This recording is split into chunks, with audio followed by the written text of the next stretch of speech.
Est-ce que je me fais coacher? Absolument pas. Pourquoi?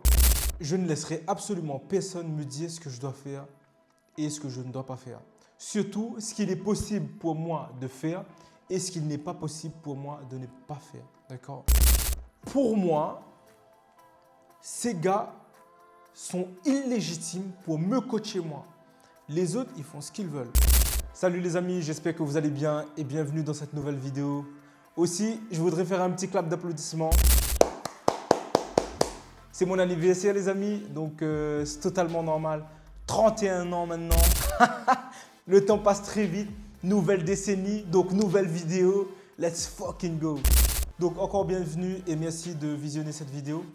Ça fait vraiment plaisir de vous retrouver ici et de vous partager tout ce que je fais actuellement. C'est très important pour moi, donc ça peut inspirer quelqu'un quelque part. Donc c'est vraiment un plaisir et un honneur pour moi de partager tout ça avec vous. Donc on va faire un petit bilan sur mon évolution, on va dire, dans ma préparation d'Aerox. Pour rappel, j'ai 4 dates. Donc le premier, ce sera à Nice. D'accord. Dans la première vidéo, j'ai dit que le premier, ce sera à Barcelone. Mais finalement, entre-temps, j'ai eu 3 places supplémentaires. Donc le premier, du coup, ce sera à Nice. Ça sera du coup dans 3 semaines, le 14. Ensuite, j'aurai un à Toulouse. Ensuite, Barcelone. Et ensuite, Lyon. D'accord. Donc ça va aller très vite, ça va s'enchaîner très vite. Donc toutes les semaines, tous les fins de semaine, je vais essayer de vous envoyer une nouvelle vidéo pour justement vous partager l'évolution et les nouvelles objectifs que je me fixe à chaque fois, à chaque semaine, une fois que j'ai acquis une nouvelle étape dans la préparation. Donc aujourd'hui, on va faire un petit bilan de tout ça. Peut-être que vous voyez les vidéos qui datent de seulement il y a 3 semaines, mais en fait, je m'entraîne depuis octobre dernier. D'accord, dans le but de justement préparer tout ça. Donc il y a eu pas mal d'évolutions, je vais vous partager tout ça aujourd'hui. Let's go. Directement, donc on entre dans le vif du sujet. Où en es-tu dans ta préparation Aerox aujourd'hui? Donc alors ma préparation Aerox en fait il avance très très bien. Donc je m'adapte vraiment au volume d'entraînement, sachant que je m'entraîne 2 fois par jour, donc une fois à 6h. 6h30 à peu près et ensuite une deuxième fois à 18h. Je laisse vraiment plus de 10 heures de repos entre chaque séance pour vraiment optimiser ma récupération et pour pouvoir justement performer à chaque fois sur chaque séance. C'est très important. Aussi, mon objectif, c'est de progresser très rapidement. Donc, progresser le plus rapidement possible sans me blesser. Donc, voilà, c'est pour ça que je mets autant d'écart entre chaque séance. J'ai revu mon approche de l'entraînement puisque j'ai rajouté pas mal de choses, donc tout ce qui est complément alimentaire, mais voilà, j'y reviendrai dans quelques instants. J'ai pas été surpris parce que je sais à quoi m'attendre. C'est pas la première fois que je m'entraîne 2 fois par jour dans le but d'atteindre un objectif dans le domaine du sport, mais c'est une autre préparation, on va dire, qui nécessite des ajustements. Comme si vous avez suivi les précédentes vidéos, et ben en fait, je suis un karatéka. Voilà, je viens du karaté, donc c'est 2 préparations différentes, d'accord, mais qui restent aussi intenses à chaque fois. Énormément de progrès au niveau du run. J'apprécie courir, mais c'était vraiment pas mon point fort là-dessus. Pour être honnête, j'étais plutôt focus cardio, mais là j'ai vraiment reappris à courir. Du coup, c'était depuis ma première compétition d'Aerox en non officiel pour ceux qui ont suivi. En plus, je l'ai fait en duo. Et c'était une période où j'étais blessé, donc j'avais une périostite au niveau de ma jambière tout simplement. Et ça m'a un peu pénalisé, on va dire.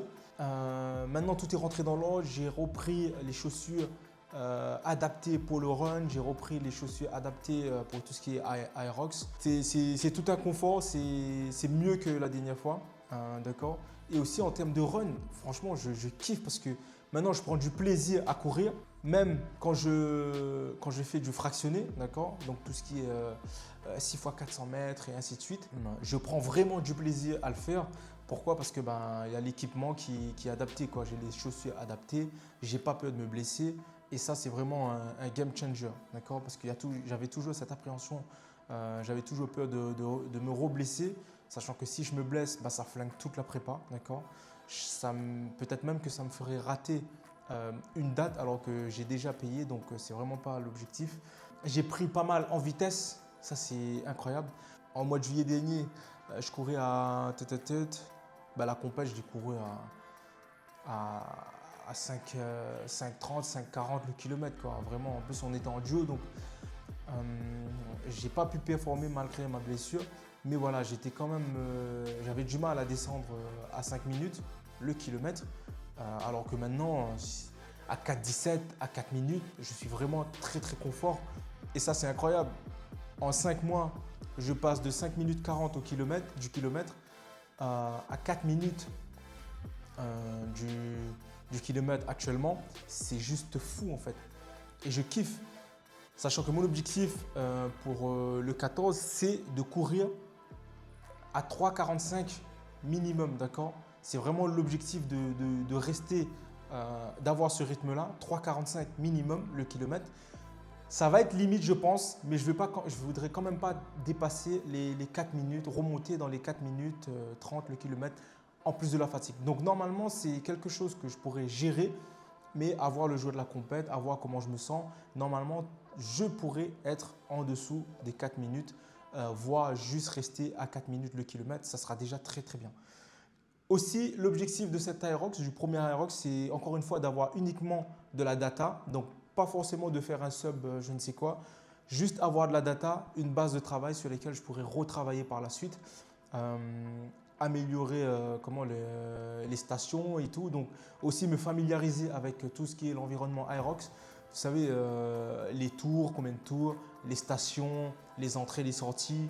Donc, tout ça, c'est vraiment une chose que je vais visualiser le jour J, l'implémenter dans mon esprit pour que les prochaines fois, en fait, même si ça ne sera pas trop la même organisation, et ben, j'aurai quand même en tête le cycle. Donc, un ou deux tours, ou 2 tours et demi, une entrée, une sortie. Vous voyez, parce que c'est différent entre faire un Aerox non officiel et faire un Aerox officiel, c'est deux choses différentes.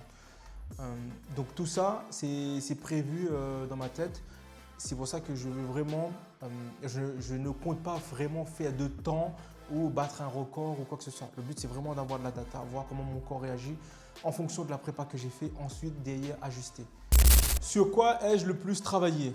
Donc l'endurance fondamentale et du coup la vitesse, parce que c'est ce qu'on a besoin pour être bien si je veux performer dans le futur dans le domaine de l'aérox.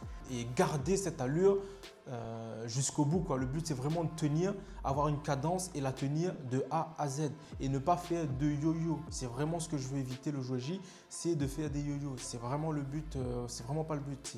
Si je fais du yo-yo, catastrophe, je vais me voir comme un clown, vraiment, littéralement. Comment j'ai adapté ma façon de courir en fonction de l'aérox? Tout simplement, le run compromise. Donc, on entend souvent parler du run compromise. Je ne vais pas forcément faire un détail, un descriptif de ça. Je pense que tous ceux qui vont regarder la vidéo, ils vont comprendre ce que c'est, ils vont comprendre de quoi il s'agit. Donc, voilà, j'ai juste travaillé les relances et tout entre le run, une station et repartir en run. Donc, c'est vraiment de enchaîner les deux.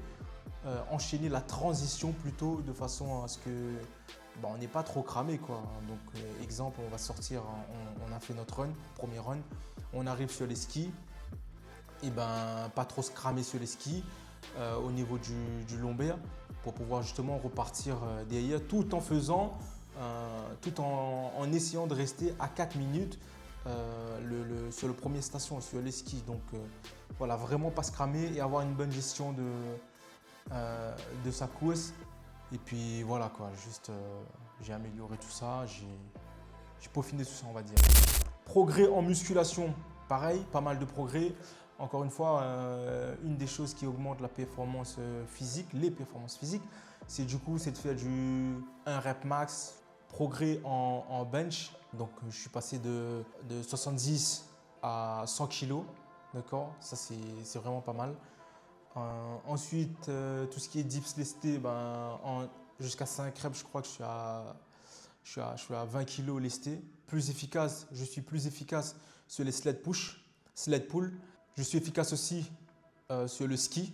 D'accord, donc très bon ressenti au niveau du ski. Et ça, c'est incroyable, c'est juste beau. Donc, c'est des progrès comme ça que je dois me féliciter parce qu'il y a quand même un travail qui est fourni derrière.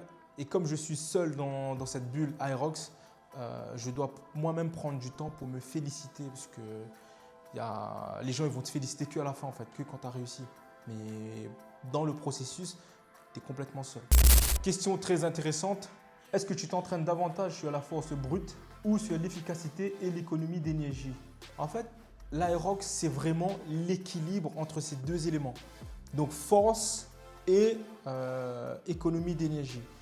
Donc, si un athlète a du mal à faire fusionner ces deux points, ben en fait, il va juste se cramer, en fait. Et ça, je pense que c'est la pire chose qui peut arriver pour un athlète en aérox, c'est de se cramer.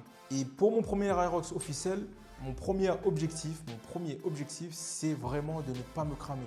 Quitte à ralentir la cadence, mais je ne veux pas finir cramé. On a des tonnes de vidéos de mecs qui se crament sur leur aérox. Pourquoi? Parce qu'ils sont partis trop vite ou trop fort dès le départ sur les stations. Donc ensuite, ils se retrouvent cramés. Ils n'arrivent même plus à courir. Donc ça, c'est vraiment pas mon objectif. Donc oui, trouver l'équilibre parfait entre ces deux aspects de la compète, force brute et économie d'énergie. Alimentation et récupération. Alors, quel rôle joue l'alimentation dans ta progression? Je suis très content. Pourquoi? Parce que j'ai pris une nutritionniste qui m'a fait mes petits plats et tout, qui m'a concocté un truc vraiment incroyable. J'ai vu les progrès physiquement et en termes de performance, franchement, je me sens vraiment à l'aise. Pas de ballonnement, pas de je sais pas quoi. Donc, tout est rééquilibré et ça, c'est juste parfait. Donc, d'ailleurs, je tiens à la féliciter. Bravo à ma nutritionniste. Avant, je mangeais correctement, mais à un moment donné, je me suis laissé aller. Là, comme je reprends la compète, je pense que c'était nécessaire de remettre tout dans l'ordre, histoire d'être vraiment efficace à chaque fois. Que tout soit optimisé, c'est vraiment le but. As-tu changé radicalement ta façon de manger? Non, pas forcément, mais peut-être juste ajuster les quantités ou quoi que ce soit. Comment je gère l'alimentation autour des grosses charges d'entraînement? Je prépare tout à l'avance, comme ça je sais que j'ai plus à me prendre la tête. Je viens, je sélectionne, je mange et je repars m'entraîner. Aussi simple que ça. Aussi, je pense que c'est la meilleure façon de faire, sinon c'est juste un enfer pour s'organiser. Côté récupération, sommeil, le sommeil, je dors beaucoup mieux, beaucoup plus longtemps aussi, parce que moi, il faut savoir que moi, je suis un mec, je peux dormir uniquement 5 heures par nuit et je suis en forme, d'accord? En forme, des fois oui, des fois non, si le sommeil a été qualitatif ou pas. Mais de manière générale, je dors très peu, donc 5 heures par nuit.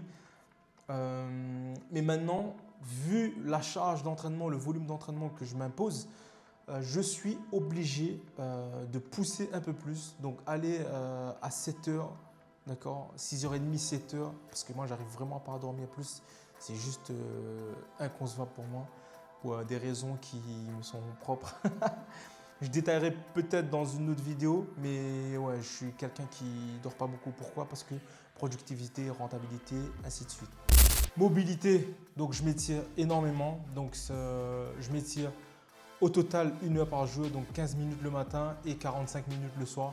Comme ça, je détends tous mes muscles et je suis frais pour le lendemain. Donc franchement, je le fais juste avant de dormir. Comme ça, je sais que voilà, mon corps il a vraiment le temps de tout réparer pendant le sommeil. Et franchement, j'en tire vraiment les bénéfices. Je sais pourquoi, parce qu'avec le volume du run, donc de la semaine, et en fait, ça fait énormément beaucoup quand c'est cumulé. Alors que quand je m'étire tous les soirs, franchement, je sens vraiment une nette différence. Je peux repartir quasiment à 95%, 90-95% le lendemain. Donc ça, c'est top. Adaptation du volume d'entraînement. Comment ton corps réagit-il à l'augmentation du volume d'entraînement? Très bien, en fait, mon corps réagit très bien. Ce n'est pas la première fois, encore une fois, que je m'entraîne 2 fois par jour pour atteindre des objectifs. La seule différence, c'est que là, ça va être extrêmement prolongé. Du coup, parce que là, j'ai 4 mois, donc 4 dates. Et en fait, il faudra être au taquet à chaque fois. Parce que le premier objectif, ça sera comment on appelle ça, de créer une base et ensuite travailler dessus. Donc vraiment, ça va demander beaucoup de charge d'entraînement. Mais pour l'instant, mon corps il s'adapte très très bien à la charge d'entraînement. Et ça, c'est nickel. Y a-t-il des moments où tu veux lever le pied? Question bête mais nécessaire. Alors, j'ai jamais envie de lever le pied. Au contraire, j'ai toujours envie de foncer plus. Mais juste, je respecte le plan. C'est très important. Comment fais-tu la différence entre fatigue morale et vrai signal d'alerte? Tout simplement, la fatigue morale, en fait, s'il n'y a pas de douleur, ben, j'y vais, il n'y a pas de problème. Vrai signal d'alerte, s'il y a une douleur et qu'au bout de 15 minutes, je sens que ça persiste, je stoppe l'entraînement. Je préfère prendre 2 jours pour soigner ça que prendre 3 semaines, 1 mois pour voilà, avoir une grosse blessure et tout recommencer. Ce serait vraiment ridicule et bête de ma part. Aujourd'hui, est-ce que j'ai le sentiment de maîtriser le volume? Oui, sachant qu'à terme, il faudra que j'augmente encore le volume et à certains endroits, diminuer l'intensité. D'accord? C'est des techniques d'entraînement qui vous permettent de progresser, même quand voilà, vous voulez récupérer, et ainsi de suite. Il y a plein de techniques, c'est juste que voilà, il faut savoir. Gestion du quotidien. Comment s'organise une journée type pendant ta préparation? Très très simple. Réveil à 5h45, 6h30 à la salle, 8h à la maison, manger, d'accord, et travailler. 18h, 19h à la salle, manger 20h, 21h, sommeil directement au lit 22h, donc 22h30 plutôt. Et voilà, c'est très rythmé et il faut suivre. Et aussi pour ça, j'ai un tracking, d'accord, donc un planning qui va suivre exactement chaque étape de ma journée pour que je reste quand même productif, même en dehors du sport. C'est très important. C'est la clé dans ce genre d'engagement, dans ce genre de projet, c'est vraiment l'organisation. Quelle est la plus grande difficulté à concilier entraînement, récupération et vie personnelle? Déjà, commençons par vie personnelle. Pas de vie personnelle, d'accord? La vie personnelle, c'est à la salle, d'accord? On se voit là-bas, on chill et chacun rentre chez soi. Je me concentre sur les objectifs et c'est tout, quoi. Qu'est-ce qui t'aide à rester constant même dans les jeux compliqués? En fait, je veux tellement atteindre cet objectif que cette question, en fait, elle ne me vient même pas à l'esprit. Donc, franchement, c'est vite répondu. Est-ce que cette préparation t'a obligé à faire des sacrifices particuliers? Oui, j'en ai fait énormément. Je vois pas trop ma famille. Je vois pas les amis. Donc, les amis, voilà quoi. Ça, on se voit à la salle. Et je suis extrêmement focus, mais ça, c'est quelque chose que j'aime, donc j'ai l'habitude, donc il n'y a pas de problème. Mais ouais, c'est juste que je ne vois pas trop ma famille. C'est ça le seul point négatif. D'ailleurs, je vous aime la famille. Gros bisous. Coaching et encadrement. Est-ce que tu es coaché aujourd'hui? Si oui, quel aspect précisément? Alors ça, les amis, c'est un point très très important et je vais vous demander d'écouter attentivement. Est-ce que je me fais coacher? Absolument pas. Pourquoi? Je vais y répondre. J'ai demandé à 5 coachs, d'accord, de m'accompagner dans ce projet. J'ai exposé mon désir, mes objectifs et ils ont systématiquement revu tous mes objectifs à la baisse. Donc moi, je vais atteindre ce niveau-là. D'accord? Je vais atteindre ce niveau-là. Et eux, ils ont systématiquement rabaissé mes objectifs à ici. Ils ne se sont pas dit, non, en fait, t'en fais pas Karim, tu vas atteindre cet objectif, mais on va commencer par là, palier par palier. Non, ils ont tout de suite dit, non, non, non, déjà là, tu ne vas pas devenir champion du monde. Achète mon programme temps et fais ça. Donc, moi, psychologiquement, j'ai vrillé en fait. Pourquoi? Parce qu'en tant que coach, c'est mon avis personnel, en tant que coach, votre objectif, c'est d'accompagner le client ou le prospect. L'erreur numéro 1 qui a été faite par les 5 coachs, c'est qu'ils n'ont même pas cherché à faire mon historique. D'accord? Donc, qui je suis, qu'est-ce que j'ai déjà fait et pourquoi est-ce que je vais atteindre cet objectif? D'accord? Donc, ces 3 questions, ils ne nous ont même pas posées. Et ça, c'est un truc qui est mature parce que je me dis, finalement, il y a pas mal de monde qui vont les voir, qui vont leur confier qui vont leur faire confiance et les confier leurs objectifs pour au final, en fait, avoir un résultat médiocre ou un programme médiocre ou qui n'est tout simplement pas adapté aux objectifs du client, d'accord? Sous prétexte que les mecs savent quoi faire en fait. Et moi en fait, le point positif ou le point négatif pour eux, c'est que j'ai de l'expérience dans le domaine du sport. Je ne suis pas coach, je ne suis rien du tout, d'accord? En revanche, j'ai énormément de pratique. Depuis le collège, je fais du sport à niveau intermédiaire et au niveau après à partir du et au haut niveau à partir du lycée. Donc je sais ce que c'est que m'entraîner. Je sais quoi faire quasiment en fait. On va pas me dire que pour atteindre un certain niveau, il faut que je fasse moins en fait. C'est juste impossible. Mike Tyson, Floyd Mayweather, Hajime Kazumi, il faut rester cohérent. Donc, je dois augmenter le volume d'entraînement. Et en fait, ce qui s'est passé, c'est que pour moi, ces gars sont illégitimes pour me coacher moi. Les autres, ils font ce qu'ils veulent. Mais si je veux faire de la performance, je n'irai jamais avec eux.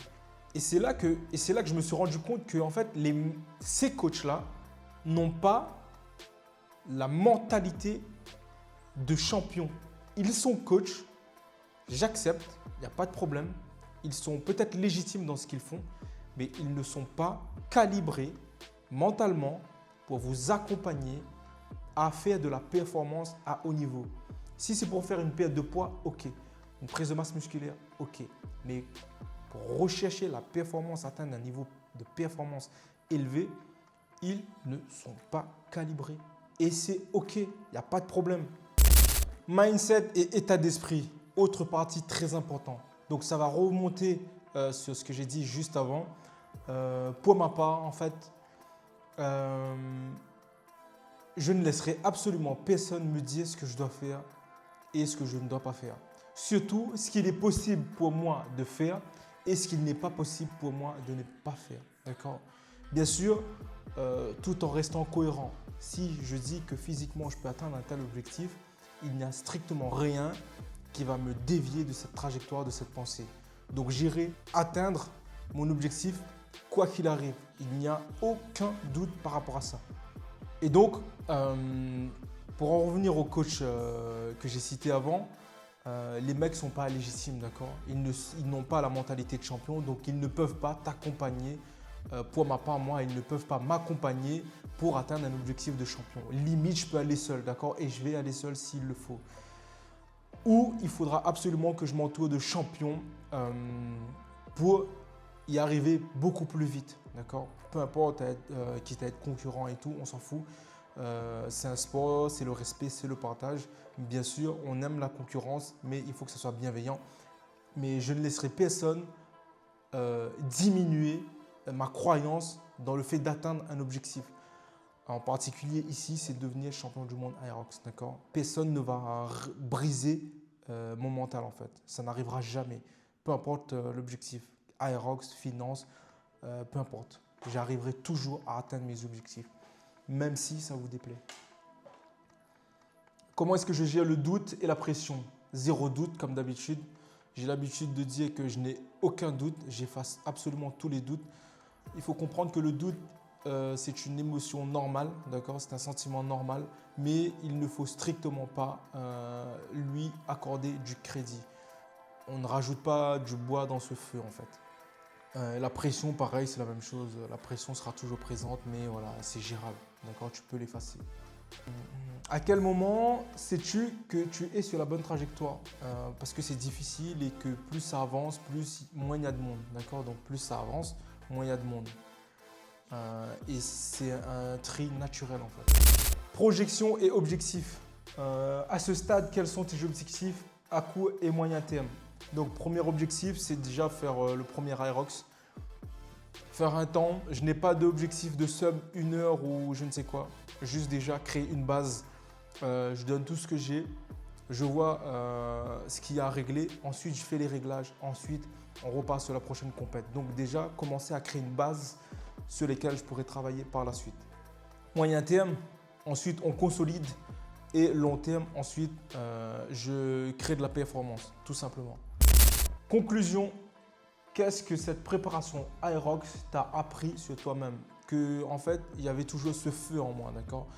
Ce feu est nécessaire. Parfois, en fait, il faut se lancer des challenges comme ça pour voir en fait si on a toujours cette énergie de conquête, d'accord? Dans mon cas, c'est une énergie de conquête. Donc, je devais absolument savoir si j'avais cette énergie. Et en fait, je me suis rendu compte qu'elle était plus vive qu'avant.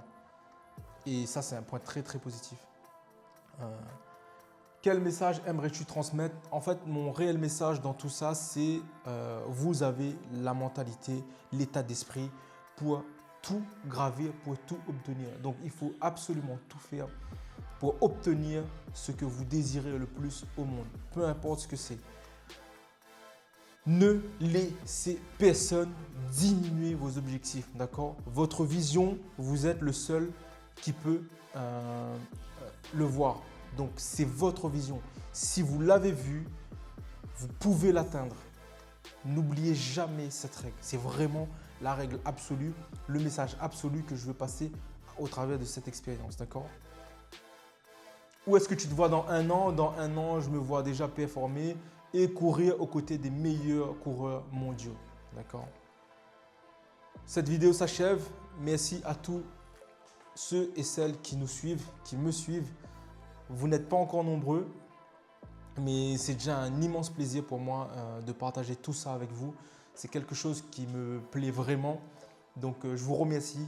Aussi, si vous avez des conseils, n'hésitez vraiment pas à me les donner. Si je peux améliorer la qualité des vidéos, les scripts, les montages de vidéos, n'hésitez vraiment pas à me dire ce que je peux améliorer, d'accord? Il n'y a vraiment pas de souci. Je prends tout. Le but, c'est d'évoluer. Dans cette évolution, en fait, je ne veux pas être le seul à évoluer dans cette direction. Vous êtes là et ça me fait plaisir de partager tout ça avec vous. Je veux aussi quelque part que vous évoluez avec moi. Donc, on grandira tous ensemble pour atteindre cet objectif. D'accord? Et encore une fois, si je peux inspirer quelqu'un quelque part dans le monde, ça sera une immense fierté pour moi en tant que personne et en tant qu'athlète. Merci à vous.